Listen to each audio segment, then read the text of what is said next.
নানুরে বালিঘাটে গ্রামবাসীদের তাড়া খেয়ে খালি ডাম্পার নিয়েই চম্পট দিল বালি পাচারকারীরা। প্রশাসনকে বুড়ো আঙ্গুল দেখিয়ে রাতের অন্ধকারে নানুরে বালিঘাটে একাধিক ডাম্পার গিয়ে অবৈধভাবে বালি পাচারের অভিযোগ। আর তারপরেই গ্রামবাসীদের তাড়া খেয়ে খালি ডাম্পার নিয়েই পালিয়ে গেলেন বালি পাচারকারীরা। জানা গেছে, শনিবার রাতের অন্ধকারে নানুরে ধূপছড়া অঞ্চলের বামুনিয়া বালিঘাটে তৃণমূল নেতা আজাহার শেখের ঘাটে একাধিক ডাম্পার গিয়ে অবৈধভাবে বালি তুলতে গেলে সেই সময় গ্রামবাসীদের নজরে আসতেই চাঞ্চল্যের সৃষ্টি হয়। পরে সকল গ্রামবাসীরা একত্রিত হয়ে বালি তোলার কাজ বন্ধ করে দিয়ে ডাম্পারগুলি তাড়া করলে চালকরা খালি ডাম্পার নিয়েই সেই ঘাট থেকে পালিয়ে যায়। পরে পুলিশ গিয়ে পরিস্থিতি নিয়ন্ত্রণে আনে। সূত্র মারফত জানা গেছে যে তৃণমূল নেতার বালিঘাটে এই ঘটনা ঘটেছে। সেই ঘাটের কিছু অংশ বৈধ হলেও প্রশাসনের তরফে সেই বালিঘাটও এখনো পর্যন্ত বন্ধ রাখা হয়েছে। তারপরেও বালি মাফিয়ারা রাতের অন্ধকারে গিয়ে অবৈধভাবে বালি পাচারের অভিযোগে সরব বিজেপি। এই নিয়ে বিজেপির বোলপুর সাংগঠনিক জেলার সহ সভাপতি বিনয় ঘোষ বলেন, ধূপছড়া অঞ্চলের বামুনিয়া অজয় নদীর ঘাট সহ একাধিক আরও ঘাট রয়েছে। সেই সমস্ত জায়গায় বালির ট্যাগ আছে, সেগুলি এখন প্রশাসনের তরফে সিজ করা হয়েছে। তবে যে তৃণমূল নেতার বালি ঘাট রয়েছে তার কতটা বৈধ ঘাট রয়েছে সেই কাগজও খতিয়ে দেখছে চেয়েছিলেন গ্রামবাসীরা, কিন্তু বাস্তবে দেখা যাচ্ছে মূল যে খাদান সেখানে বালি কম থাকায় সেই জায়গার বৈধতা দেখিয়ে অবৈধভাবে বিভিন্ন জায়গায় তারা বালি তুলছেন বলে দাবি বিজেপি নেতার। যদিও এই ঘটনার পেছনে স্থানীয় বাসাপাড়া পুলিশ ক্যাম্পের অফিসারদের মদত আছে বলেও তিনি দাবি করেন। তবে খুব স্বাভাবিকভাবেই প্রশাসনের ভূমিকা নিয়েও প্রশ্ন উঠতেই শুরু করেছে।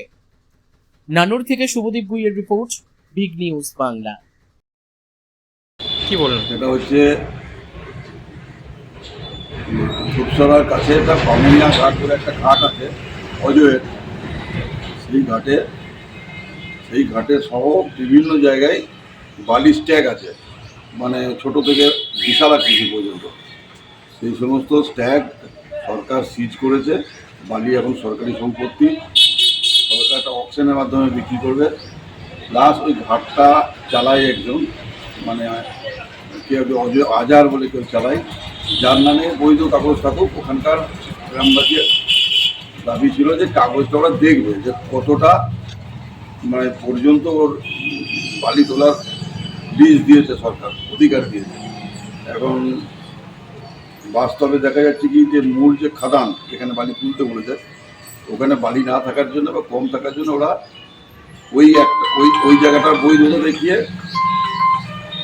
বাড়ি যাচ্ছে, বালি তুলে যাচ্ছে, আরও আগে চলে যাচ্ছে লাইনের মায়ে। তো এইটার জন্যে কালকে কোনো মতলব ভালো থাকলে কেউ রাতের বেলায় ট্রাক লাগায় না। এখানে প্রচুর ডাম্পার ফাম্পার কাজ ছিল। গ্রামবাসী প্লাস আমাদের যারা ওখানে নেতৃত্বে আছে তারা গিয়ে অবৈধ বালি পাচার রুখে দিয়েছে, সমস্ত ট্রাক খালি অবস্থায় ফেরত পাঠিয়ে দিয়েছে। প্রশাসন যে বারবার বন্ধ করছেন ঘাট, বিএলওরাও বন্ধ করছে, তারপরেও এই ছবি দেখা যাচ্ছে। এবার বিএলআরও আর তো রাত্রিবেলায় করছে। বিএলআর তো রাতে বাড়িতে থাকেন, অফিসে থাকেন, ফোন করে বা ওনার পুলিশ